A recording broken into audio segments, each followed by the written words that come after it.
Hey, what's going on, guys? This is Jason with Jadren Aquatics. How is everybody doing? Well, today, as you can see, I'm outside, and if you guys don't know, I live in Texas, and it's smoldering hot.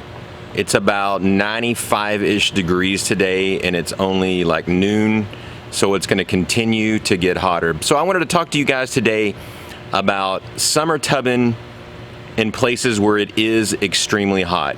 A lot of the guys that are up north that do summer tubbing, it's not very difficult for them because they don't see these 100-degree temperatures that we get down here. So is it possible to do summer tubbing in these areas where it gets so hot? So let's talk about a few things first of all to decide, you know, what do we need? So as far as what you want to use as the tub or the pond, you've got a lot of different options. What I decided to use, I had a 150-gallon Rubbermaid tub that I used to use for water in my fish room that I no longer need. So that's what I've got set up, 150 gallons. But you can go to Home Depot or Lowe's and you can get some of those ponds that are there that you can dig a hole in and put them in there, or you can just simply go and get some of the small tubs that you can find at, you know, just about any store. But one of the things that I would suggest, again, when you're in such hot climates, is you want to get the deepest and the biggest possible pond that you can get, because the bigger the mass of water is, the harder it is for the temperature of it to change. So if you have just a small 15-gallon tub out here, it is going to swing like crazy with the temperatures. And the other thing is I would suggest that if you can, you bury it. Now, the one that I have, I didn't bury because it would just take too much to dig it all up, and my wife would not be excited at all. And her requirement for me was to keep it as hillbilly list as possible, so that it's something that's just not absolutely hideous to look at. Now, granted, it's right on the verge, and it still irritates her a little bit, but I did the best that I could. So let's go ahead and let's take a look at what I've got set up. All right, so you guys can see right here, this is my 150-gallon Rubbermaid tub. Again, it is above ground. Here's my dog over here enjoying the 90-degree temperatures.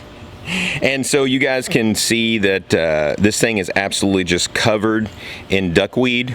And the reason that I did put the duckweed out there is to provide more cover for it so that the sun isn't beating down on it so badly. So let's talk about, again, we talked about different types of tubs that we can use. Let's talk about the filtration that you can use. One of the things that I've learned is that one of the best things that you can do to keep a pond cool is you want to have a lot of turbulence at the top of the water. So the best suggestion would be to put some type of waterfall in it. Now, when I first got this set up, I did take an old Magnum pump that I had, and I created a fountain right in the middle. And then I created like a box filter to try to keep it from sucking stuff in. But because of all the guppy grass that I had in there, it didn't take very long for that guppy grass to get in and fill every single one of those holes and it to get no water whatsoever. So I decided to remove it. So I thought, okay, what can I do now? So what my final solution is that seems to be working very well is I'm using just some standard sponge filters. I've got 2 of them in here right now, but one of the things I did is I hooked them up to one of the bigger pumps that I have. And so I've got this pump over here. Of course, I've got it covered, you know, so that it doesn't get rained on. And I have all 6 of the outlets that are coming out of this thing going into the sponges. So each sponge has 3 outlets that are going to it. So you can see that it's bubbling like absolute crazy. And I took off any type of air stone so it would create the biggest bubbles. So again, it's turbulating that water, all turbulating. I'm not sure if turbulating is a word.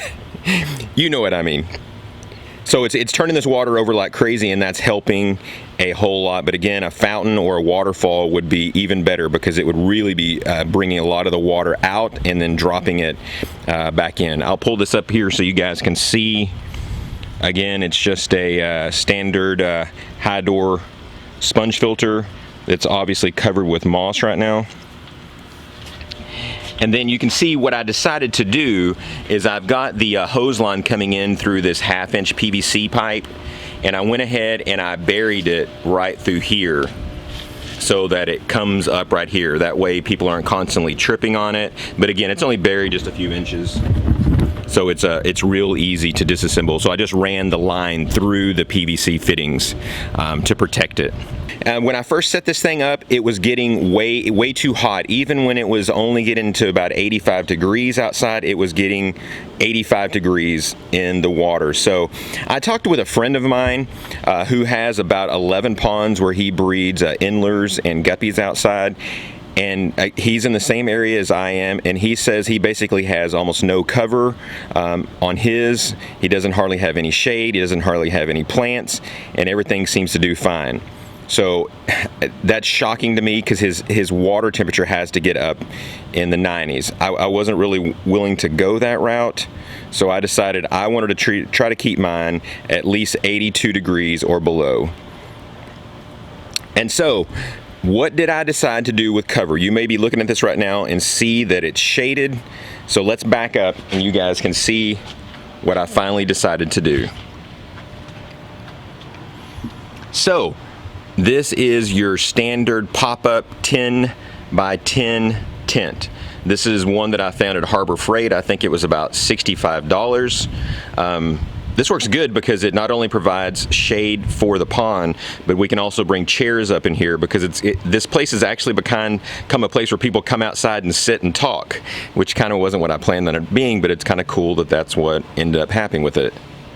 These aren't designed to set up all the time because they can't take the wind abuse.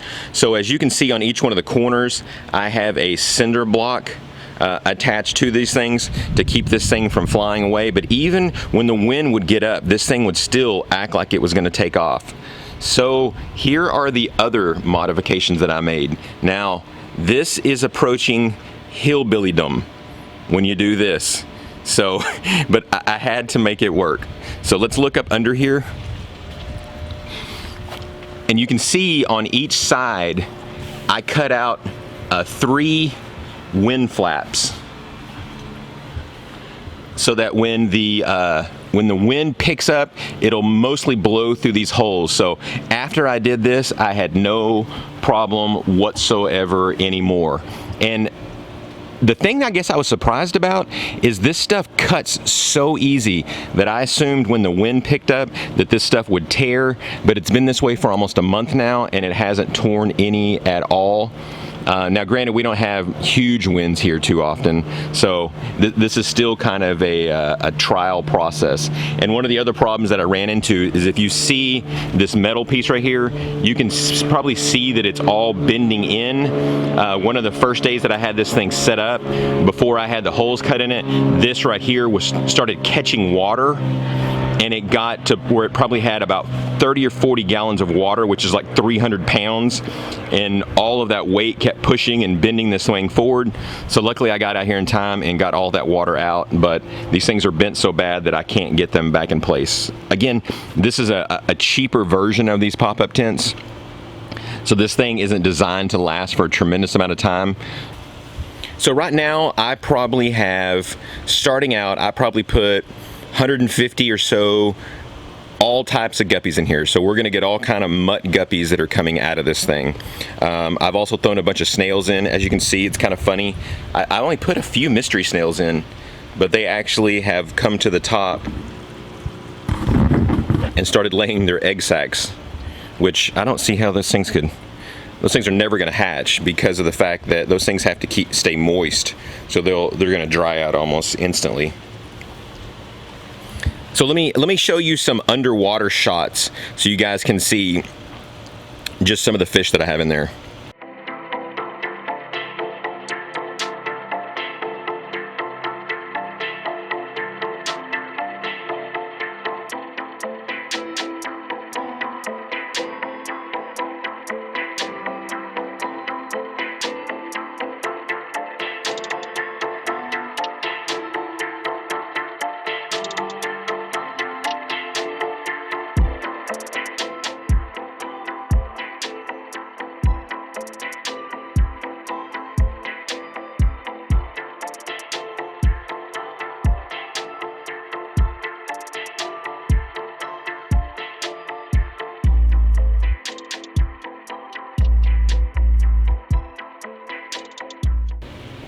let's turn the pumps off real fast.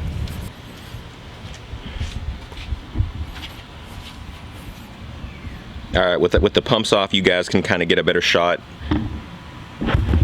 down, so you can see some of the fish that are in there. And of course, as the bubbles stop, the duckweed begins to creep and creep and creep back in till it will completely cover it again. And as you saw in the other shot underwater, there's a whole bunch of guppy grass I have in here, and that's obviously to provide a place for the fry to get away. And of course, that stuff is just growing like crazy out here. Now, this thing, as far as direct sunlight, I think it only gets about 3 hours of direct sunlight, and that's about it. It's pretty much covered almost the entire time. So what I'm dealing with right now is when it reaches about 95 degrees, which is about what it is right now. Let's take a look at the temperature gauge. As you can see right now, this is a temperature gauge that has a probe that goes into the water. It's at 80.6 right now. That's about as hot as this water ever gets. But we haven't hit 100 yet. And where I live, it's not unusual to hit 100 for 30 straight days. So I think I still need to do one more thing.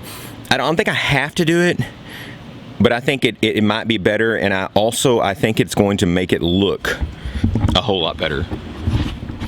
So what I want to do is, instead of burying it, I want to be able to find a way to get dirt where it's covering all around it so that it's insulating it in to help hold in that coolness to the water. So I think what I'm going to do is I'm going to build just a square box around the entire pond. Originally I was going to use landscape timbers, but that's going to be like 50 bucks and just wood. So I think I might just use 2x4s, maybe stain them or something, fill it, pack it in with dirt, and then put some nice rocks and stuff on the top, and then put some plants and stuff around it so that it looks a whole lot better. I think my wife would be extremely happy for it to look like that. And I think once I get it like that, when it starts hitting 100, I don't think I'll have any trouble with this thing getting more than 82 degrees at any time. All right, there you go. So as you can see, you too can have an outdoor tub even when you're reaching hundreds of degrees. If you guys got any comments or questions, be sure and ask me down below. Love to be able to communicate with you guys. If you haven't subscribed to my channel already, be sure and hit that subscribe button. So thanks again, guys, and God bless.